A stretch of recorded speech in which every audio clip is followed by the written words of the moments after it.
Hindi ba bumili ako sa Libertad ng Renolium? Palitan ko na. Tingnan mo ako bilisan namin.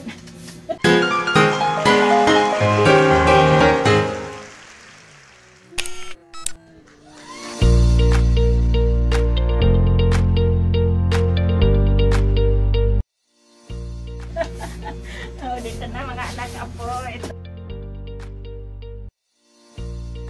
Mga apo Praise the Lord.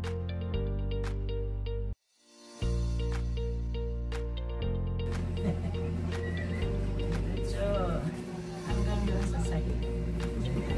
Natabi. Sige lang, okay lang. And praise the Lord. Nagupit na si Nanay, Lola. Tingnan mo, mga anak. Okay lang ba? Tingnan niyo si Nanay. Ang hirap pagpalit. Kaya simento, mag-ano na tayo?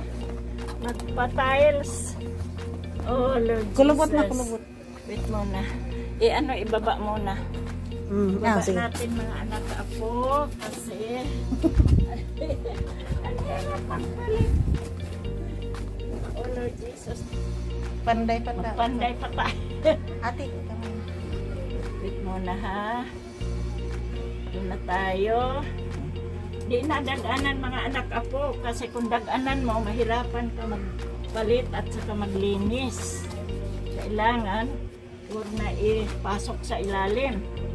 Total, di naman nakita. Yan. Ngayon, ganyan natin to para di putol-putol. O di, wait muna. Yan, huwag hilain masyado para di punit. Ito, ano. Kusina. Itaas mo, baby. Namin kulang. Pero okay pa naman yung mga iba kasi napunit talaga yan sa daanan. Sa maraming tao.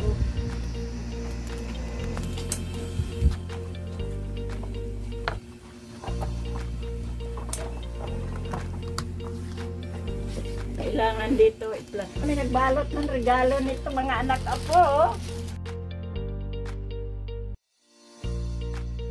Tingnan nyo.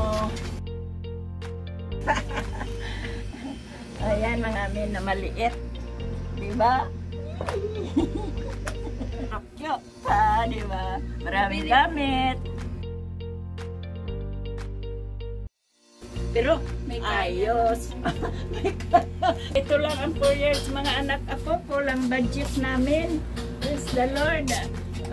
Sige lang, basta makita yung mga pangit na mga nagasgas. Bye-bye mga anak ako. God bless you. Bye-bye. See you next week.